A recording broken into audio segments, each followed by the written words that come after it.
Welcome to the 1876 Sports and Culture Podcast. Exciting show for you. I'm really excited because I got an opportunity to actually go to the yard yesterday with my dad. Had a great time. But let's talk about this spring game. I first want to say this is probably my first spring game. Um, and I That's thought it was, okay. yeah, I Yeah, thought it was that's great. And as we were walking to the stadium, I heard these old gentlemen. You could tell that they support PB football, and he was like, "Man, this is a better atmosphere than the Mississippi Valley State game." That's a low bar that was set. Very, oh it's but still, That It is was an excellent point. I know this is one of the largest attendance in terms of a spring game, with the competitiveness that's going on across the SWAC with spring games, with the interest with the new head coach.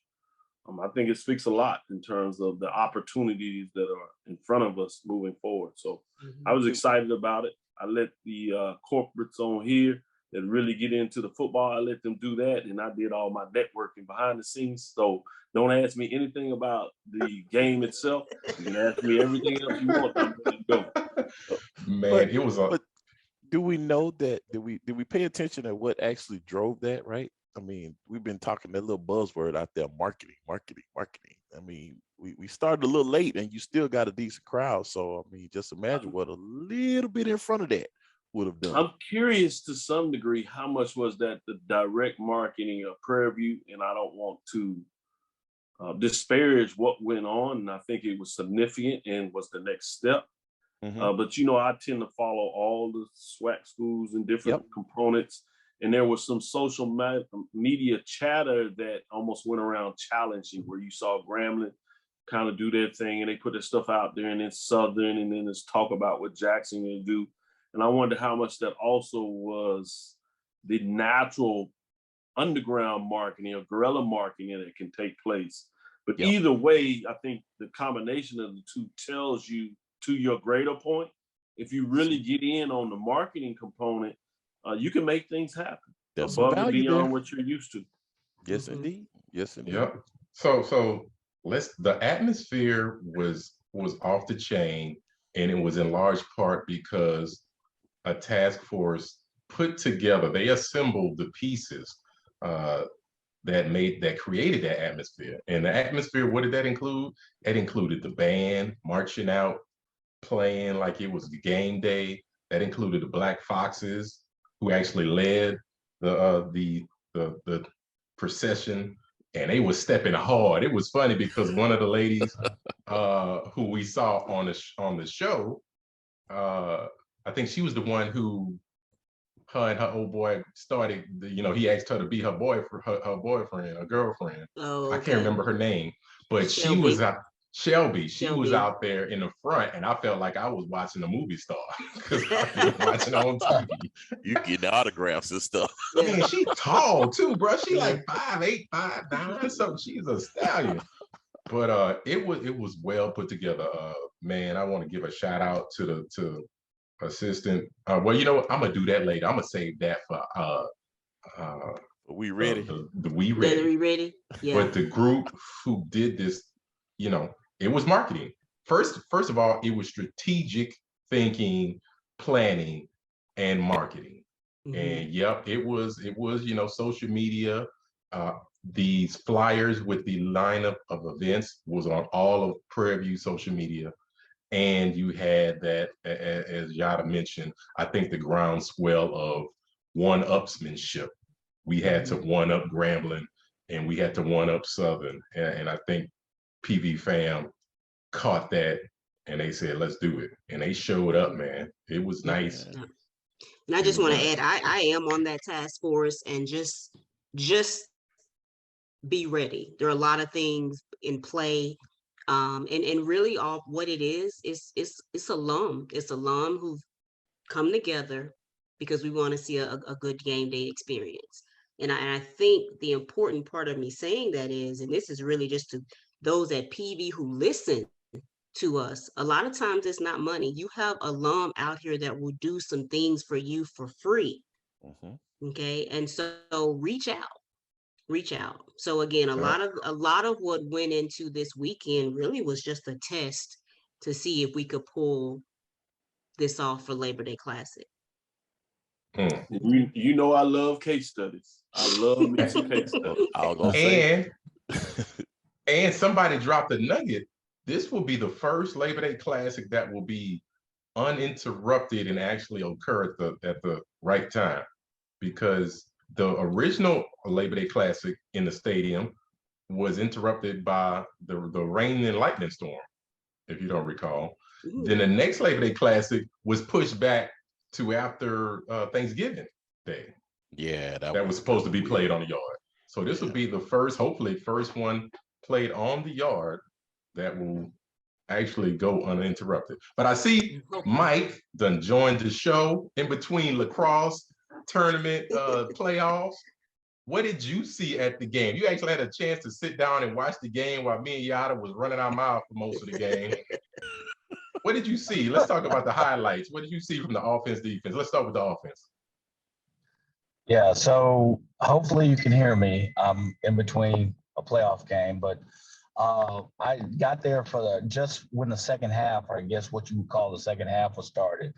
And usually with the spring game, there's not a lot of strategy going on. You want to run the song plays and see how individuals are going to react in the same situation. So I said that, and I went back and YouTubed the game, and I looked at all the offensive plays.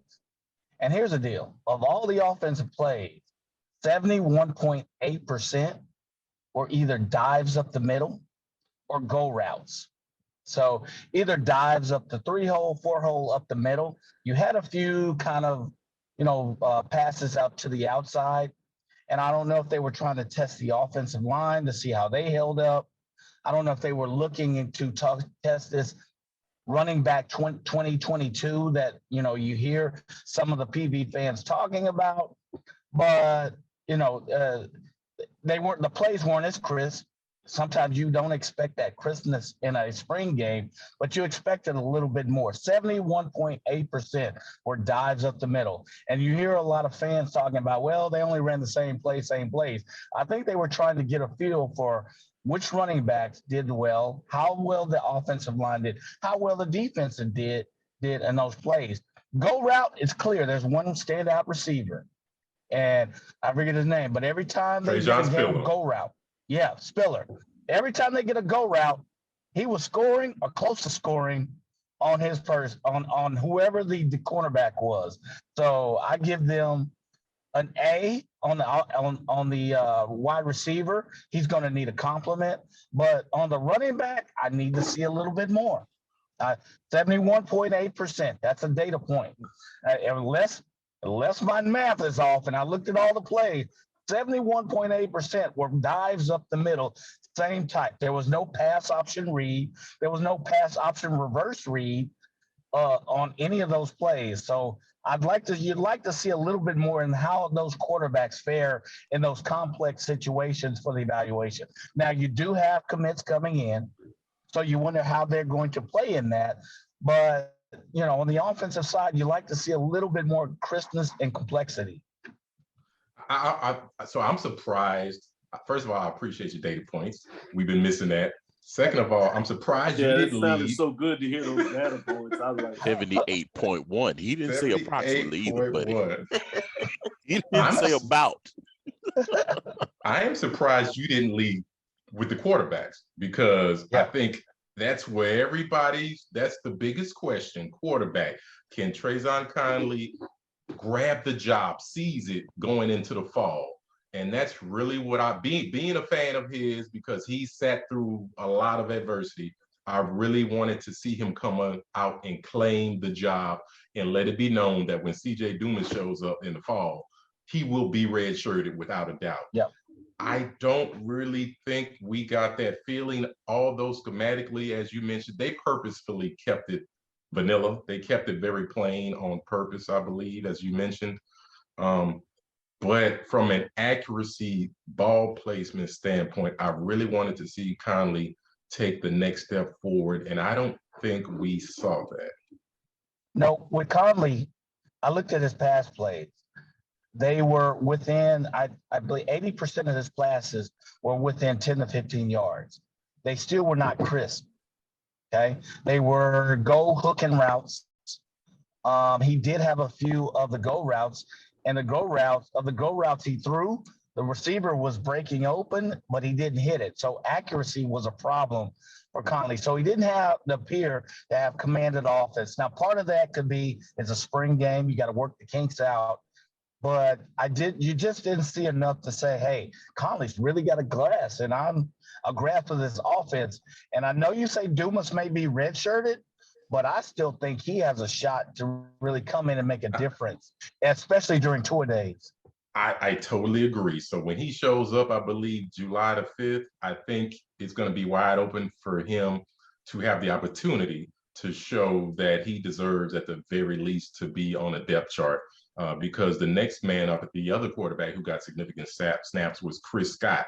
And I don't think anyone believes that he can step in and be the starter, just to be honest with you. He's a transfer from Alabama State. Right. So I believe CJ Dumas will have every opportunity to compete for that starting job. However, if you go into you're a D1 school, you in a SWAC, a very hot SWAC, full high level of competition. You go in with a true freshman starting, you got a problem. Let's be honest. Yeah. I guess the head scratcher is how the offensive line will go. You've got, So we'll go. And that's number two. If you want to do running back by committee, and they do have a complement of good running backs, I didn't see a lot from the offense. Now they were going against the number one defense, at least on the goal side. But you want to know how that offensive line is going to be able to take command of especially in one of these SWAC road games. And you got high-powered offenses. So I didn't get a feel for that yesterday, unfortunately. I think that's why now that you bring up the point of all those dive plays, it makes sense because a weak point of the team, as we saw in the SWAC championship, is the offensive line and the need to protect the quarterback. And we lost, on top of that, we lost Danny Garza last year, who was the star of the offensive line.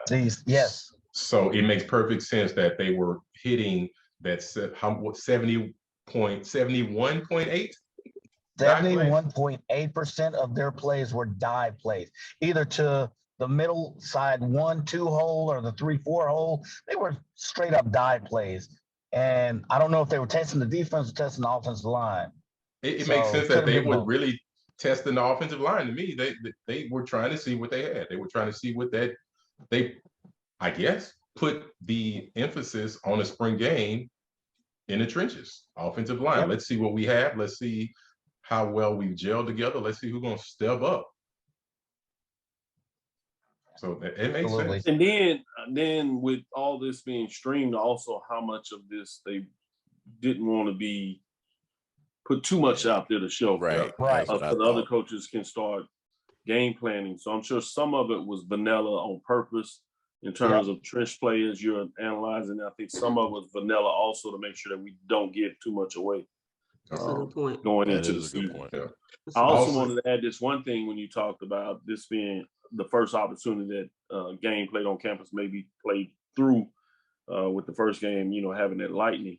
The first year when we opened the stadium, we had basically essentially our version of ESPN's Game Day. We had the HBCU Game Day.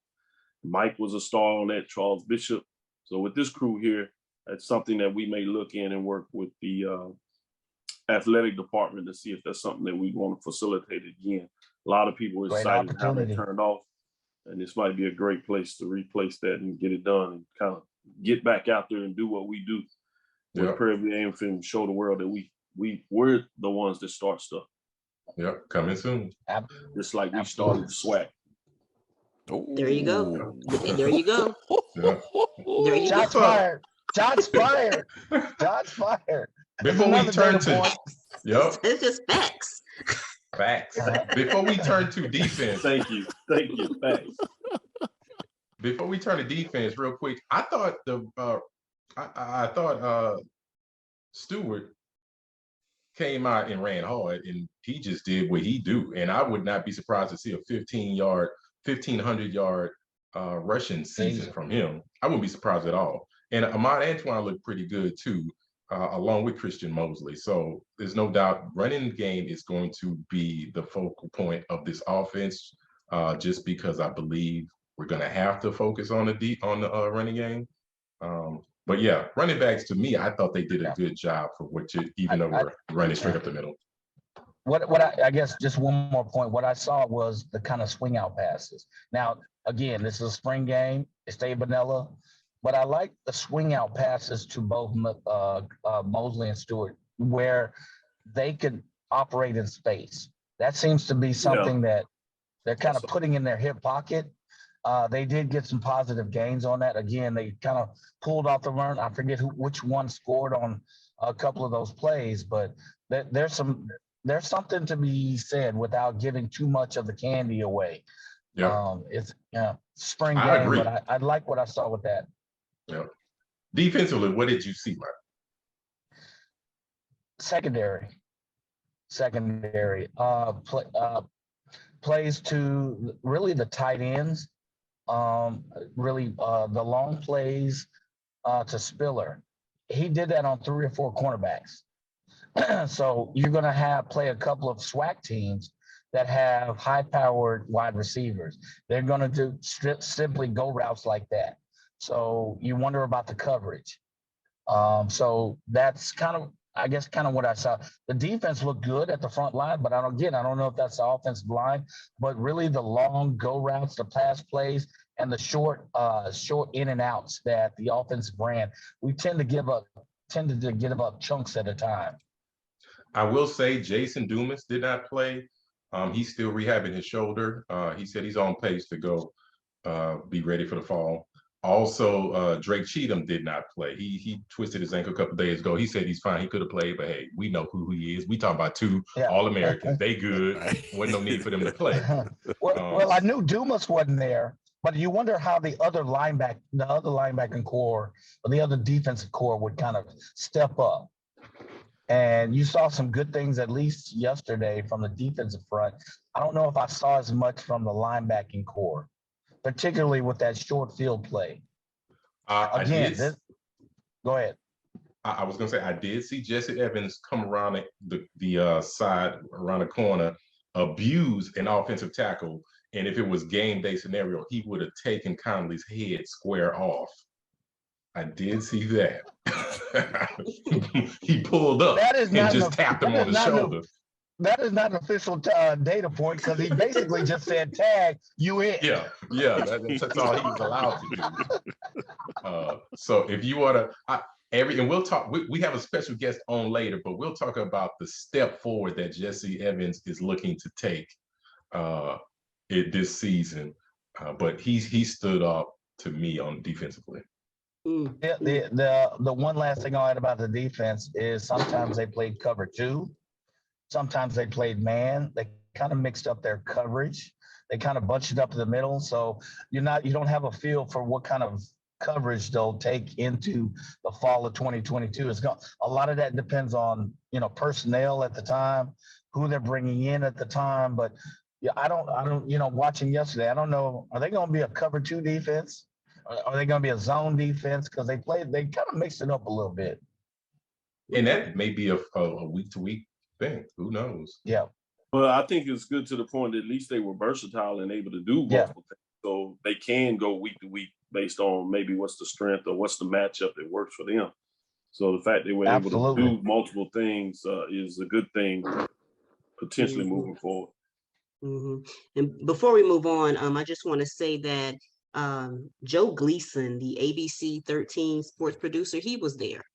And if you go to his Twitter, he has a lot of just interviews and just coverage. And one thing that I thought that was neat, I'm pretty sure there were other future Panthers there, but there this one kid, they call him Seatbelt.